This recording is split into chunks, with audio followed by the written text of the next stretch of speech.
História da maquiagem, da cosmética e do penteado. Versão para o século XXI. Ana Carlota Regis Vita. Vamos iniciar pela pré-história, no período do Paleolítico Superior. Há 30 ou 40 mil anos, as pessoas que habitavam o planeta passaram do período do Paleolítico Inferior para o período do Paleolítico Superior. Um novo homem superior habitou a Terra entre os períodos de 30 mil a 10 mil a.C.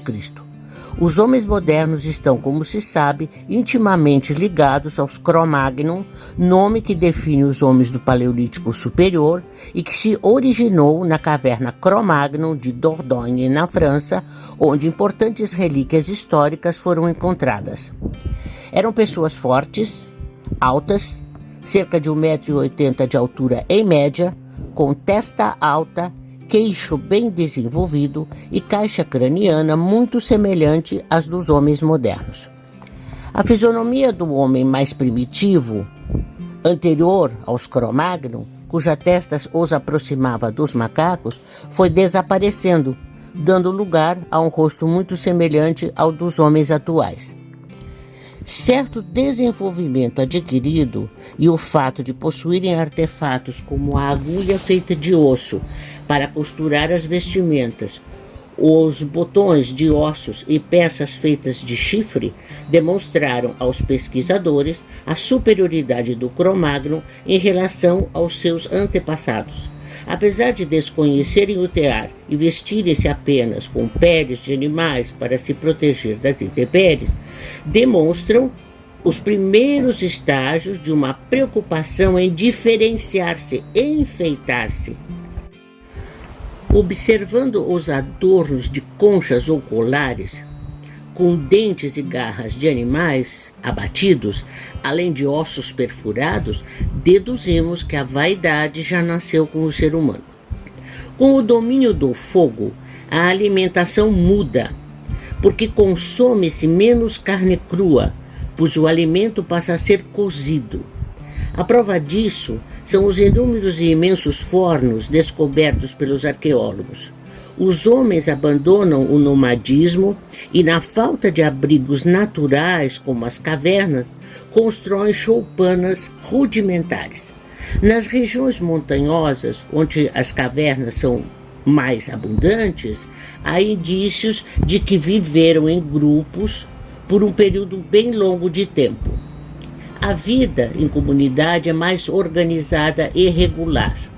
A descoberta de ossos carbonizados de imensos animais datados de 100 mil anos atrás, no sítio arqueológico de Solutré, na França, vai evidenciar que a caça compartilhada em grandes festins era uma prática da época.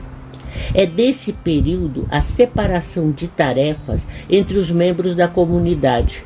Certamente os artesãos e artífices que confeccionavam as armas ou os utensílios de barro e peças mais sofisticadas, e os artistas que se dedicavam às pinturas rupestres, eram sustentados pelos outros membros da tribo, que caçavam, plantavam e pescavam, deixando-os trabalhar em paz, sem a preocupação da alimentação e da sobrevivência.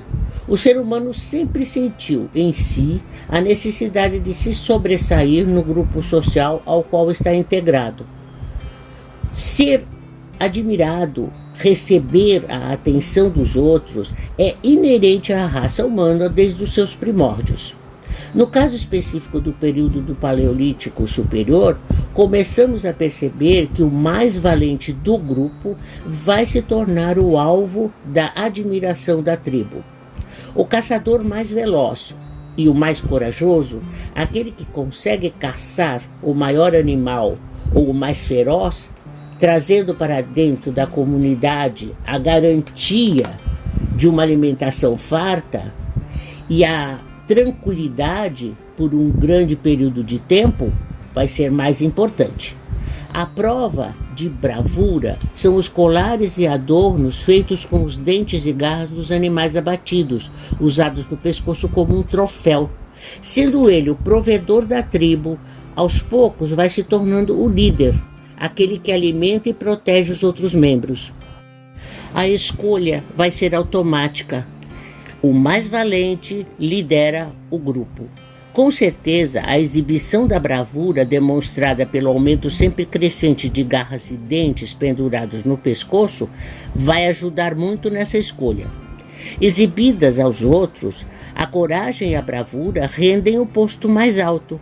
Esse é o início do que mais tarde será caracterizado como a aristocracia dos primeiros reinos. Aqueles que se destacam passam a ter direitos e muitos privilégios. Seria imprudente falarmos de conceito de beleza, porque para o Cro-Magnon isso não fazia nenhum sentido. Mas os colares e alguns enfeites podem nos mostrar a vontade de se diferenciar do grupo, independentemente de retratar a bravura do caçador. Há um laivo de vaidade no ato de se adornar. Mas sabemos que a maior preocupação desses homens era se manter vivo, alimentado, protegido do frio.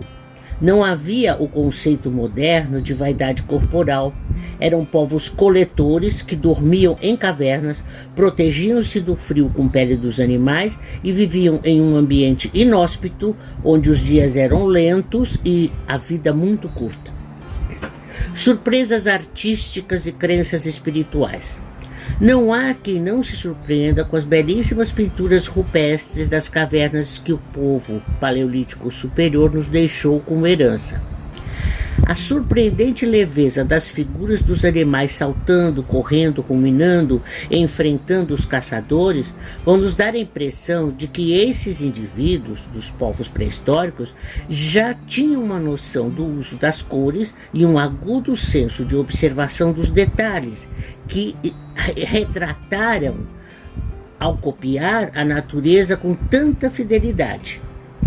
Essas pinturas estavam também relacionadas à magia. Ao retratar o animal, garantiam que a caça seria bem-sucedida. Por isso vemos sempre animais e caçadores nos murais, raramente plantas ou árvores. Nota-se que em alguns desses desenhos rupestres, a pintura corporal já começa a fazer parte do visual.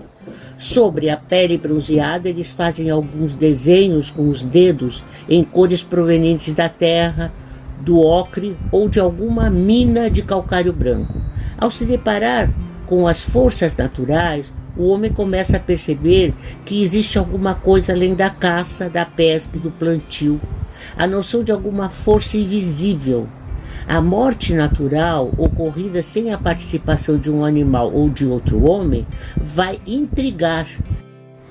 E um conhecimento mais evoluído começa a tomar forma. Os mortos são enterrados em sepulturas, o corpo pintado e enfeitado com colares e instrumentos ricamente trabalhados. As primeiras notações numéricas da história são desse período, e podemos afirmar que o Cro-Magnon sabia contar. O aquecimento do clima em 10.000 a.C. dizimou os mamutes e fez as renas migrarem para a região sul do Mar Báltico. Isso foi fatal para a cultura do Paleolítico Superior, que se viu desprovida de sua maior fonte de alimentação e acabou por desaparecer. Neolíticos, a Era da Pedra Polida. Em 5.000 a.C., o homem neolítico já estava habitando a região que futuramente seria o Egito, mas só aparece na futura Europa em meados de 3.000 a.C. Muito mais civilizados. Espalharam-se pela África, sul da Europa e Ásia Ocidental. Hoje em dia, sabe-se que os povos que habitam atualmente a Europa são descendentes dos neolíticos da Ásia Ocidental. Ainda hoje temos tribos africanas que vivem em regiões remotas, cujo comportamento e costumes ainda seguem os mesmos conceitos dos povos da Era Polida. Os Yanomamis índios que foram descobertos na Amazônia estavam nesse estágio antes dos indianistas brancos e civilizados os terem descobertos. Hoje, certamente, sua cultura original deve ter sido contaminada, mas ainda mantém muitas coisas de sua vida primitiva. A vida dos povos do período neolítico é bem mais agradável do que a dos seus ancestrais. O clima torna-se mais ameno e os instrumentos usados na vida diária mais eficazes. Eles têm um bom controle sobre o meio ambiente pelo cultivo das terras e pela criação dos rebanhos. Mais nutridos e com armas mais eficientes, esses coletores agora têm lugar fixo para morar e são menos vulneráveis às forças da natureza. O aumento da população é inevitável e eles se espalham pelas tundras do Ártico até as florestas tropicais. São viajantes que não se intimidam com as distâncias, tanto por terra quanto pela água, enfrentando sem medo as longas viagens por mar e estabelecendo-se nas mais remotas ilhas. Mostram-se bem mais hábeis do que seus ancestrais. Além de navegadores, são excelentes ceramistas, sabem usar o tear e conseguem fazer fogo artificialmente através do atrito e esculpem mulheres que os historiadores classificaram de Vênus e deusas da fertilidade. Certamente o homem primitivo tinha um conceito de beleza muito diferente do nosso, que foi apurado por milhares de anos de aprimoramento. Ao olharmos as pequenas estátuas de fertilidade, denominadas Vênus pelos arqueólogos que as descobriram, percebemos que os seios e coxas avantajados estão ligados não apenas à fertilidade feminina, mas à colheita, à fartura de comida. Esse ideal de aparência feminina relacionava-se à subsistência e à continuidade da tribo. A história da arte está repleta de deusas da fertilidade. Se os atributos dessas deusas constituíam realmente um conceito de beleza, não temos certeza, mas certamente significava uma veneração pela fertilidade e pela fartura. A vida dura de escassez dos povos primitivos os mantinha magros e famintos. Adorar a fartura foi a consequência inevitável. Ainda que as primeiras peças de tear tenham sido tiras estreitas de fios entrelaçados, a roupa começa a ter valor. Emendando as tiras umas nas outras e costurando com agulhas feitas de osso, consegue-se confeccionar um tecido maior.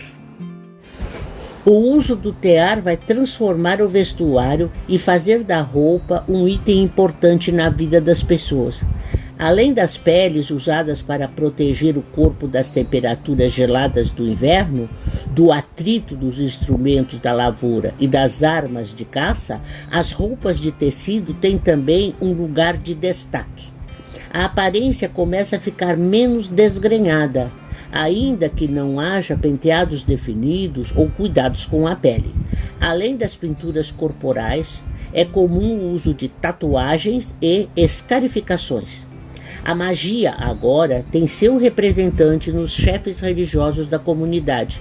Eles são os curandeiros, que, trabalhando ao lado do chefe da tribo, curam as doenças e afastam os maus espíritos, merecendo o respeito e o temor de todos devido aos seus poderes ocultos. O chefe da tribo agora não precisa ser o caçador mais valente, pois já existe uma hierarquia que coloca como chefe o mais esperto e estrategista, aquele que sabe defender o território com habilidade e força. Ele vai ser de grande importância para a comunidade e poderá usar adornos maiores e mais sofisticados, mesmo que não tenham vindo de algum animal caçado por ele. Destaca-se visualmente dos outros membros da tribo, mostrando sua hierarquia nas vestes e nos adornos que usa. É preciso que fique bem clara a distinção entre o chefe e os membros da comunidade.